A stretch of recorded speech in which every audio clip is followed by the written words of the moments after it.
श्री कृष्ण कहते हैं, एक बार माफ़ करके अच्छे बन जाओ, पर दोबारा उसी इंसान पर भरोसा करके बेवकूफ़ कभी न बनो।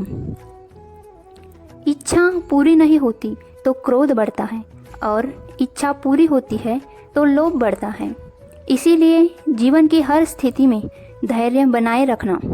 अगर तुम अपना कल्याण चाहते हो तो सभी उपदेशों, सभी धर्मों को छोड़कर मेरी शरण में आ जाओ।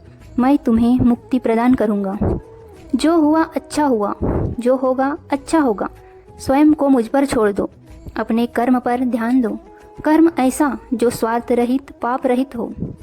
श्री कृष्ण ने दुष्टों को भी अपनी गलती सुधारने का मौका दिया, क्योंकि वो किसी मनुष्य को नहीं, उसके अंदर के बुराई को मारना चाहते थे। संदेह की स्याही से संबंध के पृष्ठ पर कभी शुभ अंकित नहीं होता। इसीलिए अपने मन के विचार और संबंधों का आधार दोनों ही शुभ रखें। मोहग्रस्त होकर अपने कर्तव्य पथ से हट जाना मूर्खता है, क्योंकि इससे ना तो तुम्हें स्वर्ग की प्राप्ति होगी और ना ही तुम्हारी कीर्ति बढ़ेगी। इस भौतिक संसार का यह नियम है, जो वस्तु उत्पन्न होती है कुछ काल तक रहती है, अंत में लुप्त हो जाती है, चाहे वे शरीर हो या फल हो। यदि कोई व्यक्ति प्रेम से, भक्ति से पुष्प, फल, जल भी मुझ पर चढ़ा दे तो उसी भाव से उसे स्वीकार करता हूँ। वह मेरा प्रिय भक्त होता है। उससे मत डरो जो वास्तविक नहीं है, ना कभी था ना कभी होगा। जो वास्तविक है वो हमेशा था और उसे कभी नष्ट नहीं किया जा सकता। जीवन में आधे दुख इस कारण जन्म लेते हैं क्योंकि हमारी आशाएं बड़ी होती हैं। इन आशाओं का त्याग करके देखो, जीवन में सुख ही सुख है।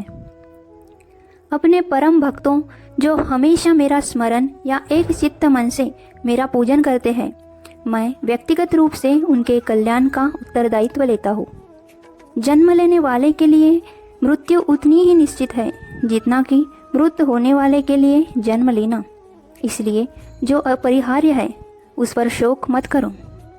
कृष्ण कहते हैं, इस जगत में मनुष्य भौतिक वस्तुओं का भोग कर सकता है। अगर वे चाहें तो सब कुछ छीन सकते हैं।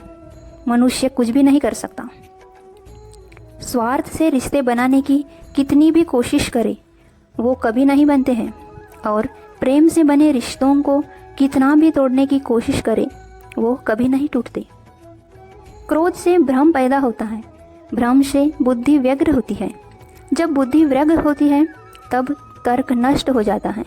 जब तर्क नष्ट होता है तब व्यक्ति का पतन हो जाता है। आत्मा न तो जन्म लेती है न कभी मरती है, और ना ही इसे कभी जलाया जा सकता है, ना ही पानी से गीला किया जा सकता है। आत्मा अमर और अविनाशी है। अगर व्यक्ति शिक्षा से पहले संस्कार, व्यापार से पहले व्यवहार और भगवान से पहले माता पिता को पहचान ले तो जिंदगी में कभी कोई कठिनाई नहीं आएगी।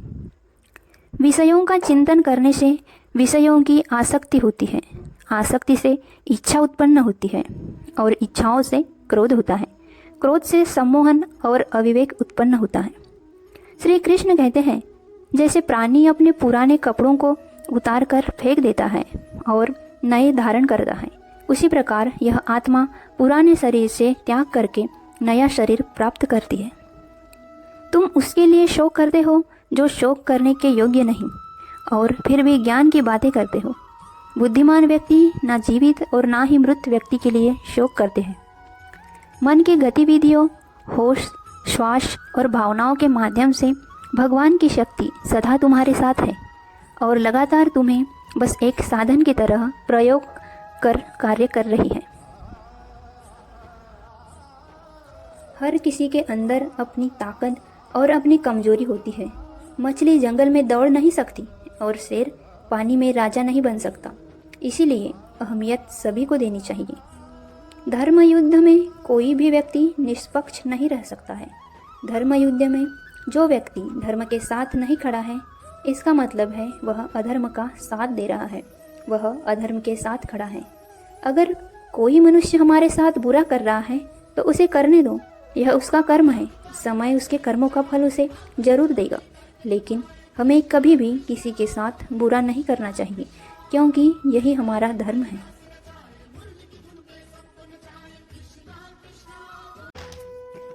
बुद्धिमान व्यक्ति को समाज कल्याण के लिए बिना आसक्ति के काम करना चाहिए।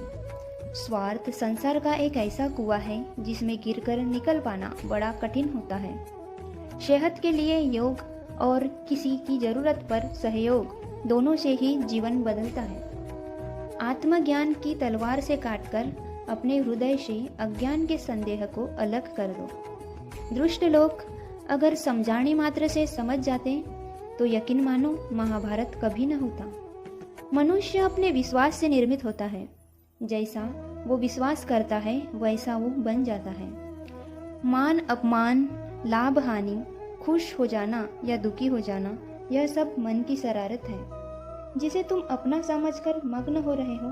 बस यही प्रसन्नता तुम्हारे दुखों का कारण है। उस इंसान का मंजिल से भटक जाना तय है जिसकी संगत में नकारात्मक लोग रहते हैं। प्रेम सदैव माफी मांगना पसंद करता है और अहंकार सदैव माफी सुनना पसंद करता है। सिर्फ दिखावे के लिए अच्छा मत बनो। मैं आपको बाहर से नहीं बल्कि भीतर से जानता हूँ। जो इस लोक में अपने काम की सफलता की कामना रखते हैं वे देवताओं का पूजन करें। व्यक्ति जो चाहे बन सकता है यदि विश्वास के साथ इच्छित वस्तु पर लगातार चिंतन करे। शब्द उतने ही बाहर निकालने चाहिए।